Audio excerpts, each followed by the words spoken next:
నమస్తే, welcome to Leo. మనతో ఉన్నారు పొలిటికల్ అనలిస్ట్ శ్రీలీల గారు. నమస్తే అండి. నమస్తే అండి.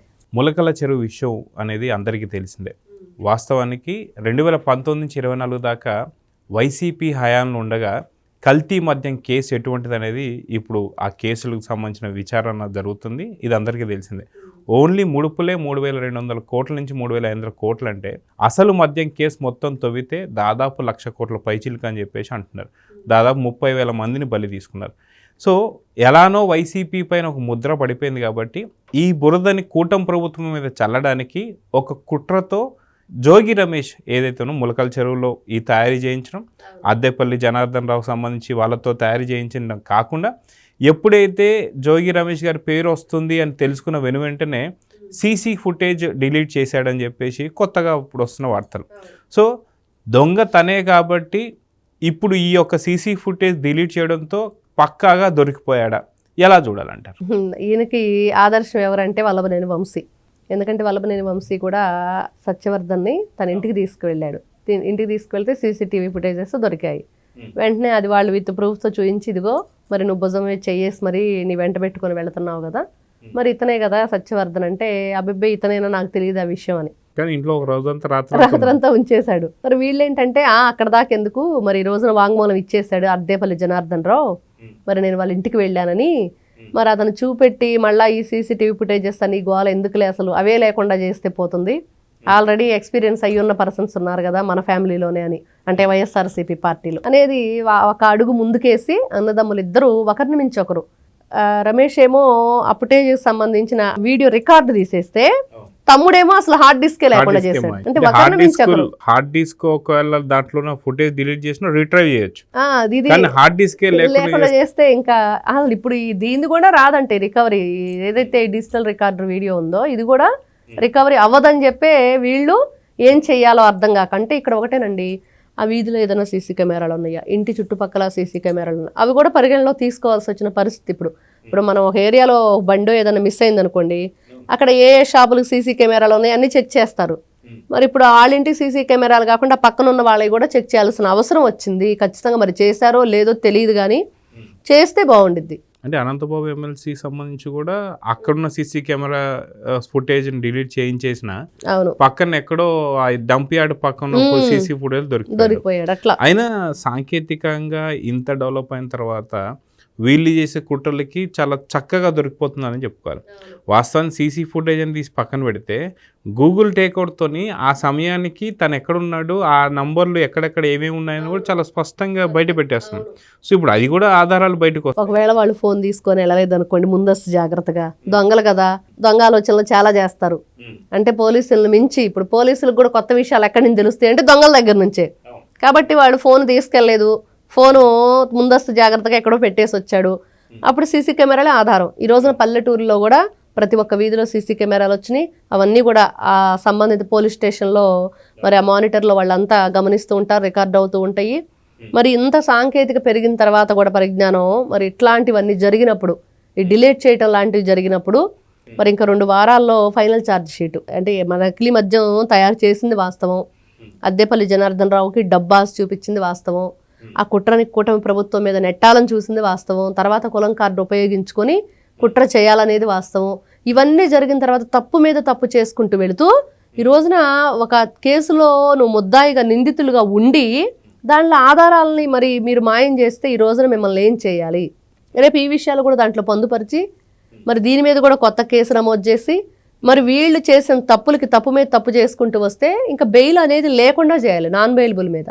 అప్పుడే వీళ్ళకి బుద్ధి వస్తుంది. వీళ్ళు ఈ రోజు నిందితులుగా ఉండి మళ్ళీ చూడండి, తన ఇంటి మీదకి వచ్చింది జనాలు ఎందుకండి, ఈ కూటమి ప్రభుత్వానికి సంబంధించిన కార్యకర్తలు నీ చేత క్షమాపణ చెప్పించడానికి వచ్చారు. మరి నువ్వే పెట్రోల్ బాంబు వేసుకొని, నువ్వే నీ ఇంటిని ధ్వంసం చేసుకొని వాళ్ళ మీద నెట్టాలని ప్రయత్నం చేసి, అమ్మో ఒక బీసీ నాయకుడు అని చెప్పేసి గందరగోళం సృష్టించావు. మరి ఇట్లాంటి వ్యక్తులను క్షమించాలా? ఇట్లాంటి వ్యక్తులని బయట తిరిగితే ఎంత ప్రమాదం, వచ్చిన తర్వాత కూడా ఎంత రాద్ధాంతం చేశాడండి. బెయిల్ మీద బయటకు వచ్చిన రోజు కూడా ప్రెస్ మీట్లు పెట్టి, ఆ రోజున మనం చూస్తే వాళ్ళ ఇల్లు ఏదైతే అతను పెట్రోల్ బాంబు వేసుకొని ఏదో ఒక సీన్ తను క్రియేట్ చేశాడో, మరి ఆ రోజున చూస్తే ఒక స్టార్ అక్కడ మనకు కనిపించింది.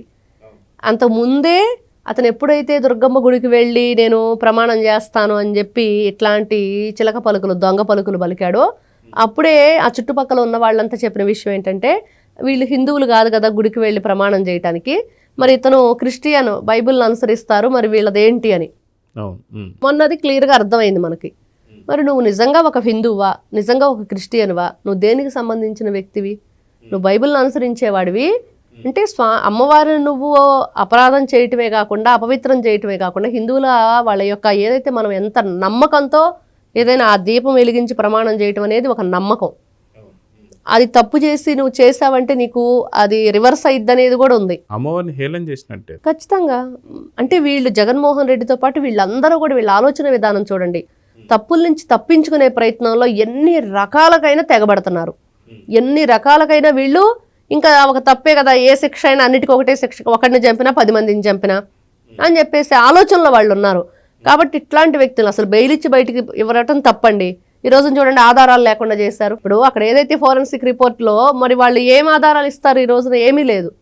మరి ఇట్లాంటి వ్యక్తులు ఆ రోజున కూడా అంతే, అబ్బే అసలు మద్యం అంటేనే నాకు తెలియదు, ఆ పేరే నేను వినలేదు, మళ్ళీ దాంట్లో నకిలీనా అని చెప్పి మాట్లాడినట్లు వీళ్ళ నకిలీ వ్యవహారం, నకిలీ ఆలోచన విధానం, వీళ్ళ తీరు, కులాల కుంపట్లు పెట్టడం, మాట్లాడితే కులం కార్డు వేసుకోవటం.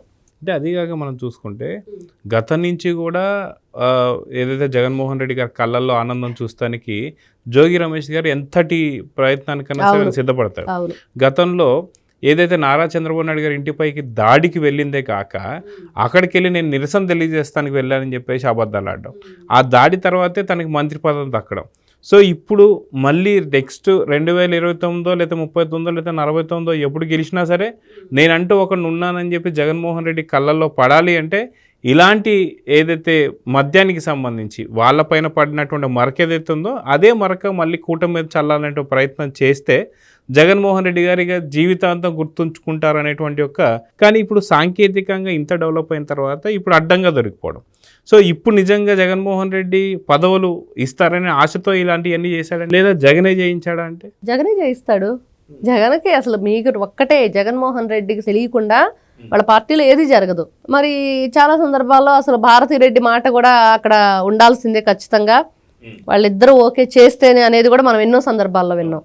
అంటే ఇక్కడ ఒకటే, ఒకవైపు చూస్తే చంద్రబాబు నాయుడు గారేమో మరి నెక్స్ట్ ఎలక్షన్కి మనం ఏం చేయాలి, ఏ విధంగా అబద్ధాలు చెప్పాలి, లేకపోతే ఏ విధంగా వీళ్ళని మనం చూడాలి, వాళ్ళకి మళ్ళీ ఎలక్షన్ నుంచి ఓట్లు ఎలా రాబట్టాలి అనే ఆలోచన ఏమో ఆయనకు లేదు. ఆయన ఎంతసేపటికి ఎంతమంది ఉద్యోగాలు ఇద్దాం, ఎవరెవరిని ఏ విధంగా మరి ఉపయోగించుకుందాం, అంటే వాళ్ళలో ఉన్న స్కిల్ డెవలప్మెంట్ని ఏ విధంగా మనం బయటకు తీసుకురావాలనే ఆలోచనలో ఆయన ఉంటారు. ఏ కంపెనీలు కావాలి, ఎక్కడ పెడితే బాగుంటుంది, ఎక్కడ ఏ వాతావరణం దేనికి సూట్ అయ్యిద్ది, మరి ఆ అమరావతిలో ఇంకా కొత్త విధానంగా ఏ విధంగా ముందుకు వెళదాం అనేది ఆయన ఆలోచన. వీళ్ళని చూస్తేనేమో రప్ప బ్యాచ్, మేము వస్తే మళ్ళీ రక్తంతో హోళీ చేస్తామని, మరి 29, 39 ఇంకోటో, వీళ్ళు ఎప్పుడు వస్తారో తెలియదు ఎవరికి, ఎందుకంటే రారనేది వాస్తవం, వీళ్ళ పార్టీ ఉండదనేది వాస్తవం. అయినా కూడా ఇట్లాంటి చీప్ ట్రిక్స్ చేస్తూ ఎంత దారుణంగా ఉన్నారనేది మనం చూస్తున్నాం. ఈ రోజున రేపు జగన్మోహన్ రెడ్డి ఎమ్మెల్యేగా గెలవలేడు అనేది వినిపిస్తున్నప్పుడు వీళ్ళకి ఇంకే పదవులు ఇస్తాడండి?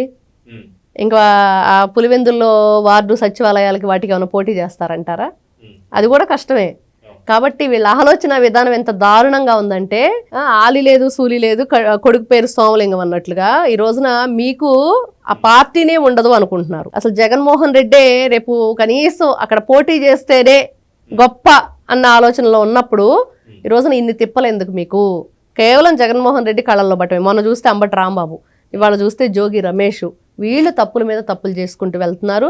ఖచ్చితంగా రేపు 2 వారాల్లో ఏదైతే ఫైనల్ ఛార్జ్ షీట్ ఇస్తున్నారో దానిలో మాత్రం ఈ ముఖ్యంగా దీని మీద ఇంకో కేసు నమోదు అవ్వాలి, వీళ్ళ ఆధారాలు తుడిపేశారు అనేది. అయితే దీన్ని బట్టి చూస్తుంటే ఖచ్చితంగా మరో 14 రోజుల్లో మళ్ళీ జోగి రమేష్ జైలుకు పోతున్నాడని చెప్పి అనుకోవచ్చా? గతంలో దాదాపు 83 రోజులు జైల్లో ఉండొచ్చాడు, ఇప్పుడు మళ్ళీ సీసీ ఫుటేజ్ తీసేశాడు, ఇవన్నీ కూడా ఆధారాలు చెరిపేసినటువంటి కేసు కూడా మరొకటి నమోదు కాబోతుందని అర్థమవుతుంది. సో మరి ఈసారి జైలుకి వెళ్తే ఈసారి ఖచ్చితంగా సంవత్సరాల పాటు జైల్లోనే మగ్గుతాడంటే ఏమంటారు? అంతే, వెళ్ళటమే కానీ తిరిగి రావటం ఉండదు అంత ఈజీగా. ఏదో వెళ్ళాము వచ్చాము అన్నట్లు కాదు కదండి. వీళ్ళు ఎంతసేపటికి తప్పులు చేస్తే ఆ మర్డర్ చేసిన అనంత బాబే బయటకు వస్తే మేమెంత అన్నట్లుగా ఉంది. కాబట్టి ఇక్కడ చట్టాలు కూడా చాలా జాగ్రత్తగా చూడాలి, ఆ మార్పులు చేర్పులు తీసుకురావాలి సెక్షన్స్లో.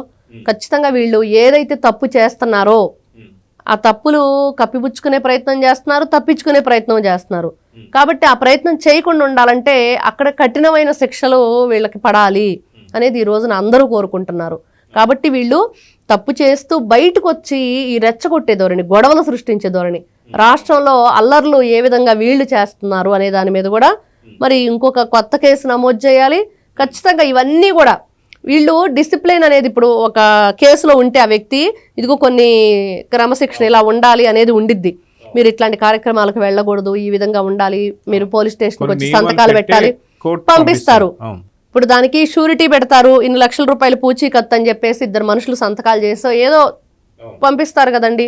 మరి వచ్చిన తర్వాత వీళ్ళు ఇలాంటి కార్యక్రమాలను చేస్తున్నప్పుడు వాళ్ళ మీద ఎలాంటి చర్యలు తీసుకోవాలి అనేదాన్ని కూడా పరిగణలోకి తీసుకొని ఖచ్చితంగా ఇన్ని వ్యవహారాలు మనం చూసిన తర్వాత జోగి రమేష్ మరి ఒకసారి రేపు అరెస్ట్ అయితే మళ్ళీ తిరిగి రావటం అనేది ఉండదు అంత ఈజీగా అనేది మాత్రం దీన్ని బట్టి అర్థమవుతుంది. సో చూద్దామండి, ఖచ్చితంగా గతంలో 83 రోజులు జైల్లో ఉన్నటువంటి జోగి రమేష్ మరో 14 రోజుల్లో మళ్ళీ జైలుకి వెళ్ళబోతున్నాడు.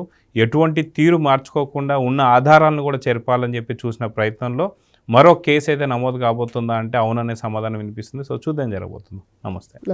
Please subscribe to Leo News for more videos.